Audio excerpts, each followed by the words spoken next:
pessoal, então hoje nós vamos entender um pouco sobre meio ambiente e sustentabilidade.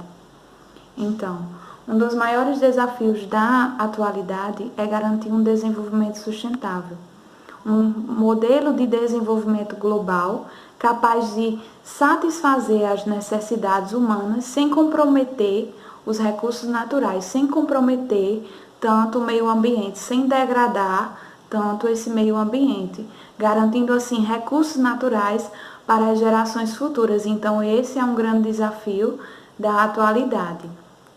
Então, e também para que seja garantido esse modelo de desenvolvimento sustentável, é necessário combater a pobreza. Por quê? Para que todos tenham acesso a esses meios, a essas fontes sustentáveis, para que todos tenham acesso a esse modelo de vida sustentável, que não degrada tanto o meio ambiente, é necessário que seja combatida a pobreza, para que toda a população ela tenha acesso a esse modelo de vida sustentável, a esse modelo que não degrada tanto o meio ambiente, tendo em vista que a humanidade, hoje ela consome bem mais do que necessita, né? Então, isso causa sérios problemas ao meio ambiente, aos recursos não renováveis, que a gente vai...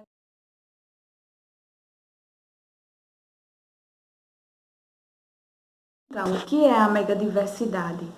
É quando o país ele tem uma grande biodiversidade, uma grande riqueza entre fauna, flora e micro-organismos. Então, isso é chamado de megadiversidade. É quando o país ele tem uma grande biodiversidade, fauna, flora e micro-organismos.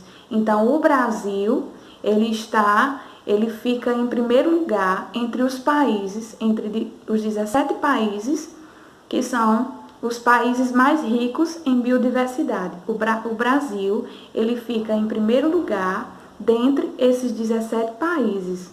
Então, o Brasil é um país mega diverso, porque ele possui uma grande riqueza de biodiversidade, fauna, flora e micro-organismos.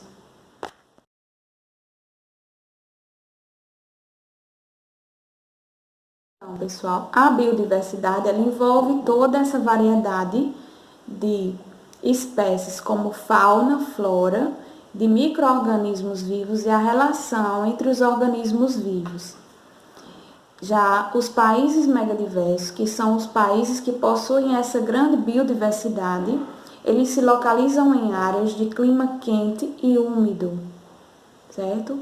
Esses países megadiversos que ainda estão em desenvolvimento.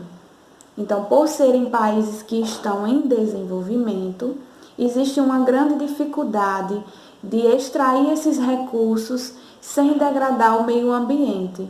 Então, uma das grandes dificuldades desses países megadiversos é extrair esses recursos naturais sem que degrade o meio ambiente, porque eles ainda são países que estão em desenvolvimento.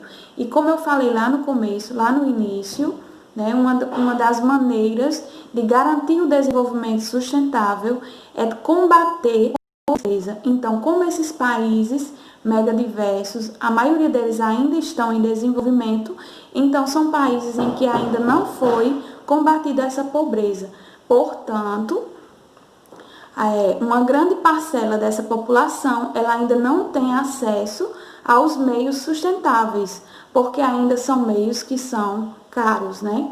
Então, como essa pobreza ela ainda não foi combatida, então esse meio sustentável ele ainda não é possível nesses países em desenvolvimento. Existe sim um uso, né, desses meios sustentáveis, só que em pequena escala. Então, pessoal, no Brasil existe uma legislação ambiental, né, uma política ambiental, que em 1985 era chamado de Ministério do Desenvolvimento Urbano e do Meio Ambiente, que na década seguinte passou a ser chamado de Ministério do Meio Ambiente. Já em 1989 passa a ser chamado Instituto Brasileiro de Meio Ambiente e dos Recursos Renováveis, que é o IBAMA, né?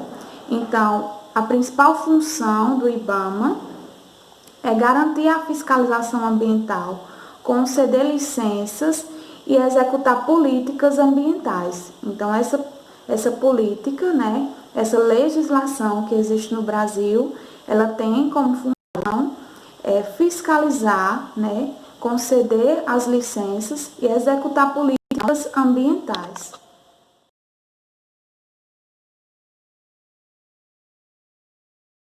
No Brasil, existem as unidades de conservação. O que são essas unidades de conservação? São áreas territoriais, né, que têm por principal objetivo proteger o patrimônio biológico.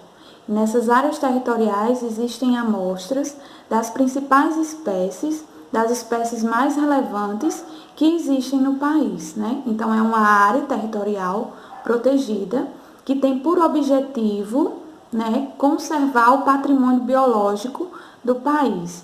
Então, essas unidades de conservação, elas se dividem em duas, em unidades de proteção integral e as unidades de uso sustentável. As unidades de proteção integral são aquelas unidades em que é a faixa territorial em que não é permitido o uso, não é permitido retirar amostras. Já as unidades de uso sustentáveis são as unidades em que é permitido o uso, mas de uma forma moderada, de uma maneira moderada, de uma forma sustentável. A unidade de proteção integral não, ela não permite isso. Essa unidade de proteção integral, ela tem por objetivo permanecer intacta, né? Ela não permite o uso nem as amostras, ela deve permanecer intacta. Já a unidade de uso sustentável, ela permite o uso de uma forma moderada, certo?